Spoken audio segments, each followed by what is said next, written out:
हमारी पूरी मनुष्यता, हमारी पूरी मनुष्य जाति जब आपस में जुड़ती है तो जो हमको ऊपरी तल दिखाई देता है जो वो हमारी वाणी, हमारे संवाद, ऐसा कहा जाए जो हम बातचीत करते हैं, ये तो हमको देखने में, ये हमारा भौतिकता हमारी दिखाई देती है। और दूसरा है हमारे शारीरिक एक्सप्रेशन, हमारे अंगों की हलन चलन, चाहे आंखों की हलन चलन हो या हमारे मुस्कान हो या हमारे हाथों की हलन चलन, ये हमको दिखाई देती है सब। इसको हम कह सकते हैं साकार। और एक लेकिन हार्दिकता हमारी है, एक हमारा फीलिंग का तल है, वो कई गुना बढ़ा, वही हमको पूरे को संभालता है इसको, ठीक है ना। और उसको हम व्यक्त नहीं कर सकते, वो हमारी अनुभूति का विषय है, वो गूंगे का गुण है और उसी आधार पर जीवन चलता है। देखिए आप व्यक्त के माध्यम से जीवन चलता है। तो आज फीलिंग का तल, जो हमारा अनुभूति का तल है, जिस संबंध को, पूरे संसार में हमारे संबंध हैं, दुनिया से हमारे बंधुत्व के संबंध है, लेकिन कुछ संबंध जब हम पैदा होते हैं धरती पे, तो कुछ संबंध ऐसे होते हैं जिनको हम शब्दों से व्यक्त ही नहीं कर सकते, वो हमारे खाली अनुभूति के विषय हैं। एक है उसमें से परमात्मा और एक है पिता, माता पिता हमारे। एक इनको हम शब्दों से नहीं व्यक्त कर सकते, और जितने भी शब्द कहेंगे, चाहे वो परमात्मा की शान में हो, चाहे पिता और माता की शान में हो, सब शब्द कम पड़ जाएंगे, क्षुद्र पड़ जाएंगे। इसीलिए कहते नहीं कि हमारा दायरा कितना बड़ा है, हम तो कुएं के दायरे में, हम शब्दों के माध्यम से क्या कह सकते हैं। और एक चीज़ यहीं पे बताएं आपको, भारतीय हमारे दर्शन में साकार और निराकार की उपासना है, और यही उसका एक रहस्य यहीं से शुरू होता है।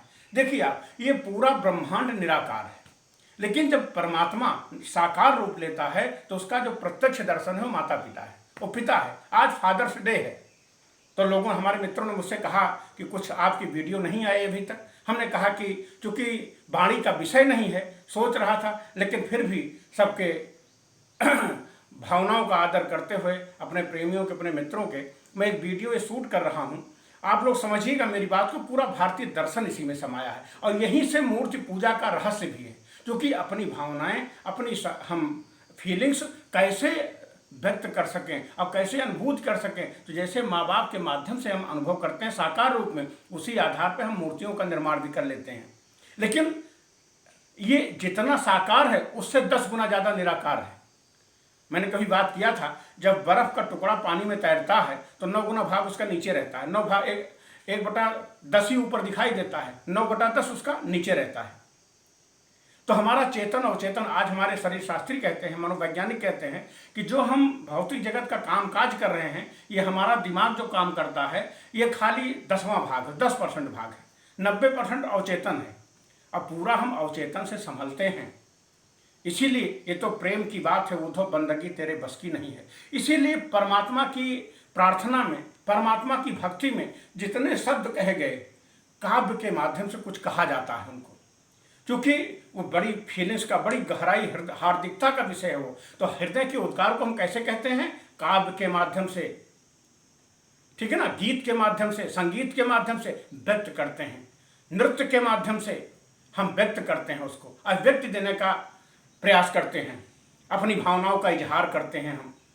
तो कैसे? इसीलिए पूरी दुनिया में जितने धर्म ग्रंथ हैं, चाहे वेद हो, उपनिषद हो, गीता हो, कुरान हो, चाहे बाइबल हो, चाहे धम्मपद हो, एक गीता, एक तरन्नुम पाएंगे आप, क्योंकि वो परम हृदय की ऊंचाई से लिखे गए हैं, हिमालय जैसे भावनाओं की ऊंचाई है वहाँ पे। और इसीलिए जो संसारी मनुष्य उसकी व्याख्या करते हैं ना, तो उसमें लट्ठम लट्ठ चलता है फिर आपस में। जैसे आप तथाकथित आज समाज में देख रहे हैं, क्या लिखा है उसकी, चूंकि उसकी व्याख्या करने के लिए अगर गीता की व्याख्या करना है तो आज शंकराचार्य ही चाहिए, विवेकानंद ही चाहिए। हम आम संसारी क्या व्याख्या करेंगे? कर लेंगे व्याख्या तो कर लेंगे, तो लठ चलाएंगे, क्योंकि हमारा जो तल है, हम सागर से जल कितना भर सकते हैं, जितनी बड़ी हमारी कटोरी है। तो हमारी ऊंचाई जितनी है उतने तो हम उसका व्याख्या कर सकते हैं। तो आज इसीलिए धर्मों के नाम पे जितने खून खराबे हुए, तथाकथित इतना किसी नाम पे दुनिया में खून खराबा कभी नहीं हुआ, क्योंकि वो तल ही नहीं है बौद्धिकता का। वो आप डिग्री कॉलेज स्कूलिंग सिस्टम की तरह उसको पढ़ा नहीं सकते, वो फीलिंग का विषय है। कभी हमने चर्चा किया था कि गोपियों को समझाने चले थे उद्धव, तो लौट के आए तो ज्ञान गुदड़ी में अनुराग के रतन ले। तो ज्ञान गुदड़ी बहुत देर तक काम नहीं करती अनुराग के आगे, प्रीत के आगे, प्रेम के आगे, संवेदना के आगे, हार्दिकता के आगे। बुद्ध ने कभी प्रेम और प्रार्थना का नाम नहीं लिया, वो करुणा कहते थे।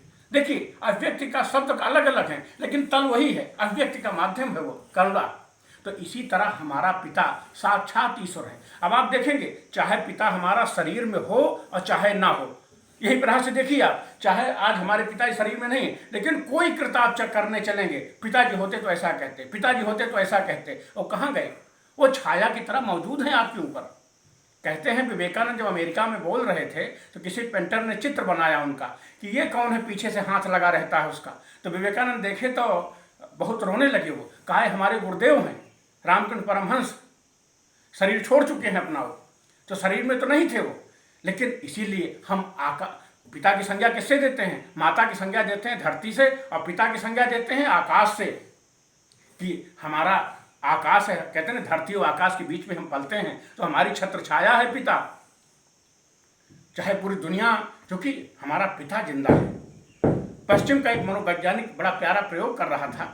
तो प्रयोग कर रहा था, एक बच्चे को वो कुएं में उतार रहा था, और रस्सी जो है वो कपकपी लगती थी, बहुत नीचे जाने में बड़ा परेशानी महसूस, कोई जा नहीं पा रहा था। लेकिन एक बच्चा जो है, एक पिता पहले अंदर जाता है, फिर अपने बच्चे को लेके जाता है साथ में, उसी जिसमें अकेला कोई नहीं जा सकता, वो बच्चे को लेके भी जाता है। तो उस बच्चे से पूछा गया कि तुमको अंदर जाते समय जहाँ युवा नहीं जा पा रहे हैं, तुमको डर नहीं लगा?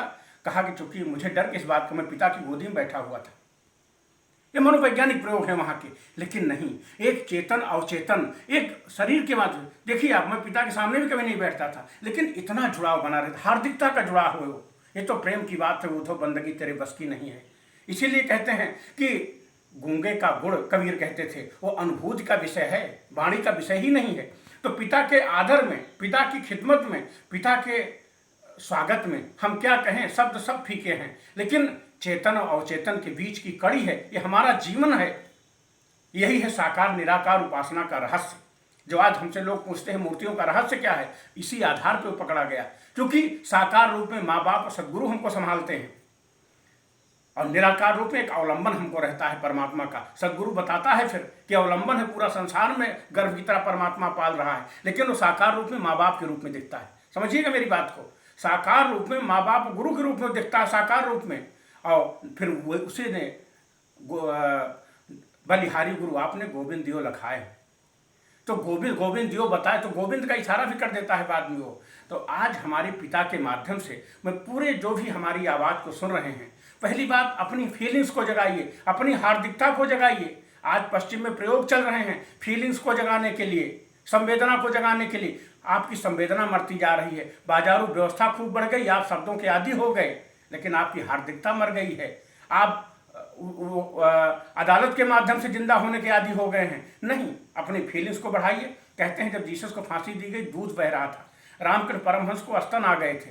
जब आपकी ऊर्जा चौथे चक्र पे आती है, नाहक चक्र पे, जब भावनाएं बढ़ जाती हैं आपकी, तो ये संकेत है सब हमारे यहाँ कि इतनी ऊंचाई आ गई। बुद्ध कहते थे चलते थे तो 80 कोस में शांति छा जाती थी।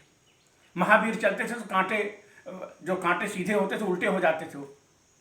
ऐसे पूरी दुनिया में जितने भी श्रेष्ठ ऊंचाई वाले हमारे सदगुरु आए, पैगंबर आए, श्रेष्ठ लोग आए, उनके साथ कथाएं जोड़ दी जाती हैं, उनके अदब में, उनके खिदमत में, जिन्होंने हमारे हाथ को सहारा, हमको हमारी मानवता को बचाया। और एक बात मैं यहीं पे कहूँ, पिता के माध्यम से अपनी संवेदना और हार्दिकता जगाने के माध्यम से आप हृदय के तल को शब्दों के माध्यम से कभी नहीं व्यक्त कर पाएंगे, और शब्दों का माध्यम देंगे तो झूठ होगा। इसीलिए गीता की व्याख्या जो करते हैं वो जो आज शंकराचार्य ही कर सकते हैं, हार्दिकता से भरा हुआ आदमी कर सकता है। देखिए आप, कबीर डिग्री कॉलेज स्कूलिंग शिक्षा मत कागज छुओ नहीं, कोई डिग्री कॉलेज शिक्षा नहीं है, लेकिन व्याख्या वही कर सकते हैं सही, क्योंकि वो हार्दिकता से लिखा गया है ग्रंथ, उसकी व्याख्या भी वही कर सकता है। इसीलिए जब हमारे संत आते हैं, जब हमारे फकीर आते हैं, तो जो व्याख्या करते हैं मोहब्बत की धार फैल जाती है। और आज मैं कहता हूँ, आज तो इतना विज्ञान बढ़ गया है, हमारी आवाज़ को जो जो सुन रहे हैं, आज तो मल्टी शॉप का ज़माना है, शॉपिंग मॉल का ज़माना है। पूरी धरती पे जहाँ जहाँ भी हमारे धर्मों की आग आई, आज चाहें तो हम अपना जो बंधुत्व का, जो स्नेह का अंधकार हमारे बीच में ना, सारी आग को हम इकट्ठा कर लें, और अंधकार को दूर करने में कोई परेशानी नहीं, बड़ा सहजता हो जाएगी, बड़ी सरलता हो जाएगी।